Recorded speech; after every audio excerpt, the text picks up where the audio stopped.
और फेरी देते हैं। बड़ के पत्तों का दोनों के लिए बनाकर पहनते हैं। बड़ अमावस रख दे चना इसमें से तोड़ लेते हैं। क्या करना है इसका? उधर से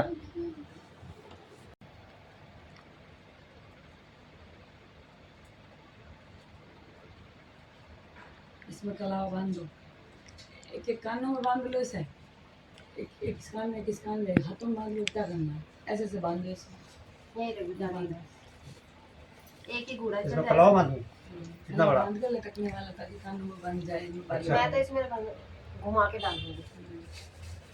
लो, एक ही घूरा, एक ही डली चल जाएगा। तोड़ ले थोड़ा थोड़ा, ही तो हाथ में तो लेना है। गुड़ हाँ,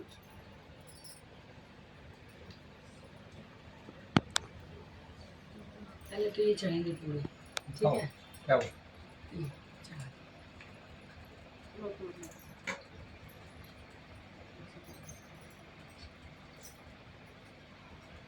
कितने बनाने हैं? हमने सुसु करके आ जाओ 1 मिनट में। 2 इसके 4 मेरे 4 उसके। 16 है। 12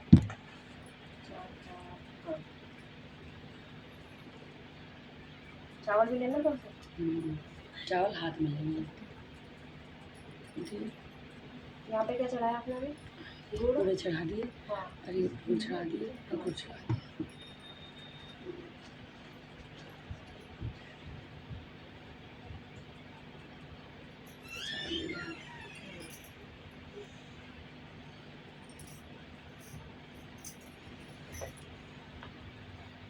जेठ कृष्ण पक्ष अमावस को बड़ अमावस कहते हैं। बड़ 7 अमावस को बड़ की पूजा करते हैं। पानी, मूली, रोली, चावल, गुड़, भीगा हुआ चना, फूल, दक्षिणा चढ़ाते हैं। दिया जलाकर धूप, मूली, कच्चा सूत मिलाकर बड़ पर लपेटते हैं और फेरी देते हैं। बड़ के पत्तों का गहना बनाकर पहनते हैं और बड़ 7 अमावस की कहानी सुनते हैं। भीगे हुए चनों में रुपए रखकर बायना निकालते हैं, फिर हाथ फेर कर सास के पैर छूकर बायना देते हैं। अगर किसी की बहन बेटी गांव में हो तो उसका भी बायना निकालने के लिए भेजना चाहिए। और घूरे देते हैं, बात तो वही है ना। हाँ, दक्षिणा चढ़ा दें यहाँ पे। मैंने तो एक का चढ़ाया है, ये एक यहाँ। हाँ कर दिया। ये 10 रुपये का क्या करूँ फिर? मंदिर में चढ़ा देंगे क्या? बड़ अमावस 7 अमावस की कहानी। भद्र देश में अश्वपति नाम का राजा था, जिसके संतान नहीं थी। उसके बड़े बड़े पंडितों को बुलाया और कहा, मेरे संतान नहीं है, इसीलिए तुम ऐसा उपाय करो जिससे मेरे संतान हो जाए। पंडित बोले, भाई संतान तो तुम्हारे एक लड़की लिखी है जो 12 वर्ष की आयु में विधवा हो जाएगी। राजा ने कहा, क्या मेरा नाम नहीं रहेगा? बाद में खूब यज्ञ हवन इत्यादि कराए। जब पंडितों ने कहा कि उस लड़की से पार्वती की और बड़ 7 अमावस की पूजा कराना, यज्ञ होम कराने से उसकी स्त्री गर्भवती हो गई और एक कन्या हो गई, तो उसका नाम सावित्री रखा। तब पंडितों ने उसको जन्मपत्री देखकर कहा कि इस दिन यह कन्या 12 वर्ष की होगी, उस दिन इसका विधवा योग है, इसीलिए इससे पार्वती जी और वट 7 अमावस की पूजा कराना। तब सावित्री बड़ी हुई तो उसका विवाह सत्यवान के साथ कर दिया। सावित्री ने सास ससुर अंधे थे, जिनकी वह बहुत सेवा करती थी। सत्यवान जंगल में लकड़ी तोड़कर लाया करता था। सावित्री को मालूम था कि वह जिस दिन 12 वर्ष की होगी उस दिन उसके पति की मृत्यु हो जाएगी। जिस दिन वह 12 वर्ष की हुई उस दिन वह अपने पति को हाथ जोड़कर बोली, आज मैं भी आपके साथ चलूंगी। तब सत्यवान बोले, तू मेरे साथ चलेगी तो मेरे अंधे माँ बाप की कौन सेवा करेगा? अगर वह कहेंगे तो तेरे को ले चलूँगा। फिर वह अपने सास ससुर के पास गई और जाकर बोली, तुम कहो तो आज मैं जंगल देखने चली जाऊँ। जब वह बोले बहुत अच्छी बात है, चली जा। जंगल में जाकर सावित्री तो लकड़ी तोड़ने लगी और सत्यवान पेड़ की छाया में सो गया। उस पेड़ में सांप रहा करता था जिससे उसको डस लिया। वह अपने पति को गोद में लेकर रोने लगी तो महादेव और पार्वती जी वहाँ से जा रहे थे। उसने उनके पैर पकड़ लिए और बोली, मेरे पति को जिंदा कर दो। जब वह बोले कि आज बड़ साहित्य मावस है, जिसकी तू पूजा करेगी तो तेरा पति जिंदा हो जाएगा। फिर वह बहुत खूब प्रेम से बड़ की पूजा करने लगी। बड़ के पत्तों का गहना बनाकर पहना जो हीरे मोती बन गए। इतने में धर्मराज का दूत आ गया और उसके पति को ले जाने लगा तो उसने उसके पैर पकड़ लिए। तब धर्मराज बोला कि तू वरदान मांग। तो उसने कहा कि मेरे माँ बाप के पुत्र नहीं हैं। जब धर्मराज बोला कि सत्य वचन हो जाएगा, फिर वह बोली, मेरे सत्यवान से 100 पुत्र हो जाएं। फिर धर्मराज बोला 100 पुत्र हो जाएंगे। फिर वह सत्यवान को ले जाने लगे। तब सावित्री बोली कि हे महाराज, आप मेरे पति को ले जाएंगे तो पुत्र कहाँ से होंगे। फिर धर्मराज ने कहा, हे सती, तेरा सुहाग तो नहीं था, परंतु बड़ साहित्य मावस करने से और पार्वती जी की पूजा करने से तेरा पति जीविका हो जाएगा। और सारे में ढिंडोरा पिटवा दिया कि कहते सुनते जेठ की अमावस्या करते अमावस्या आएगी जब जब बड़ की पूजा करना और बड़ के पत्तों का गहना बनाकर पहनना, बायना निकालना।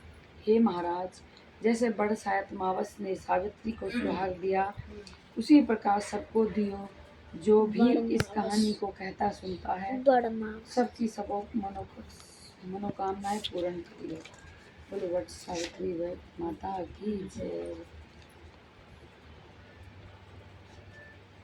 विनायक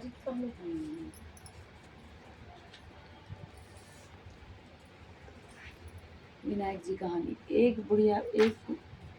एक बार विनायक जी महाराज एक चुटकी में चावल एक में दूध लेकर घूम रहे थे और कह रहे थे कि मेरी कोई खीर बना दो। तो एक बुढ़िया बोली कि ला मैं तेरी खीर बना दूँ। वह एक कटोरी में ले आई। तब विनायक जी बोले, बुढ़िया माई कटोरी क्यों लाई, भगोना लेकर चढ़ा दे।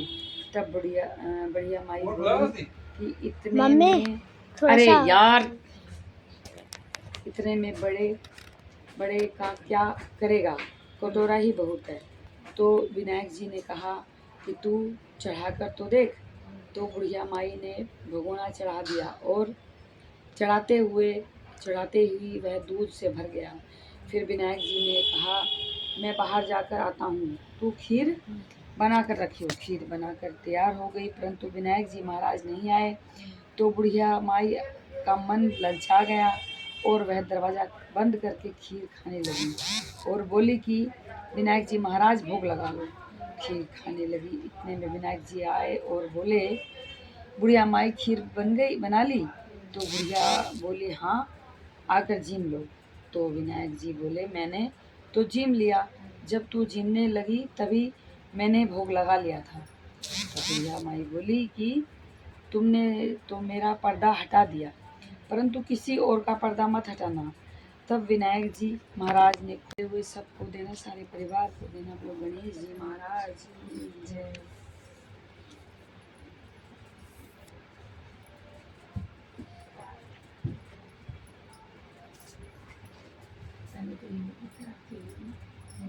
इसी में देना, जब इसी में हल्का हल्का लगी सारे इसी में डालना चावल, क्योंकि यहाँ मैट बिछा हुआ है ना। थोड़ी क्या हुआ बता, अभी 2 मिनट रुक जा। क्या करी, फोन चाहिए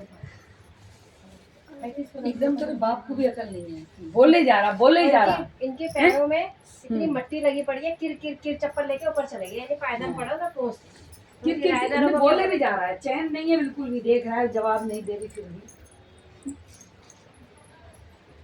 वीडियो तो बना देखना। ज़्यादा से नहीं।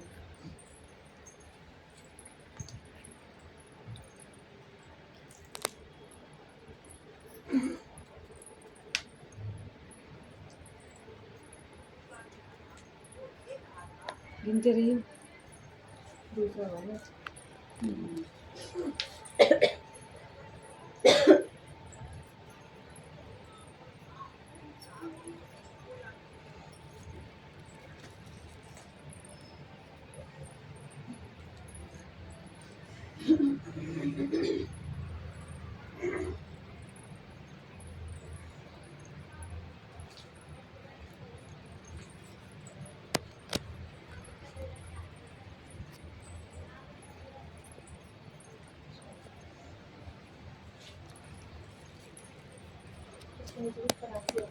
पानी सारा इससे ज़्यादा गिर रहा है।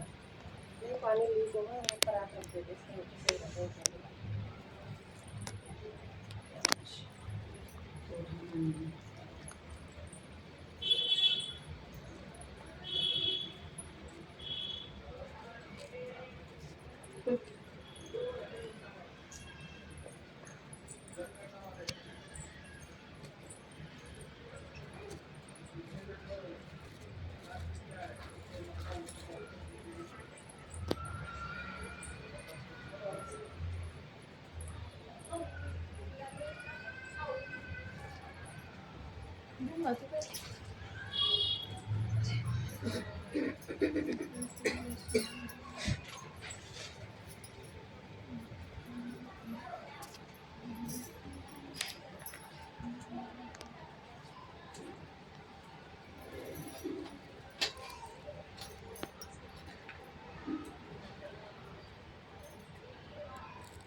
बढ़ गया क्या?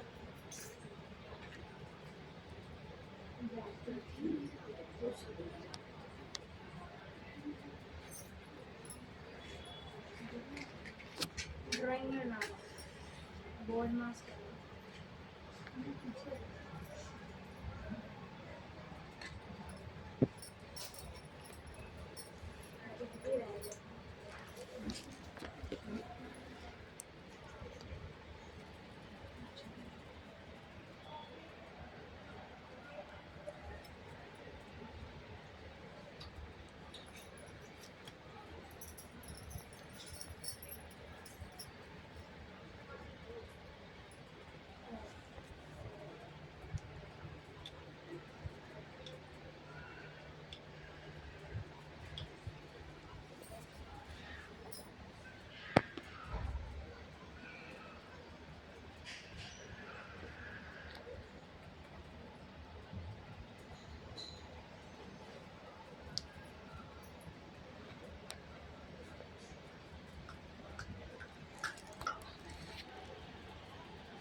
बाहर चलो।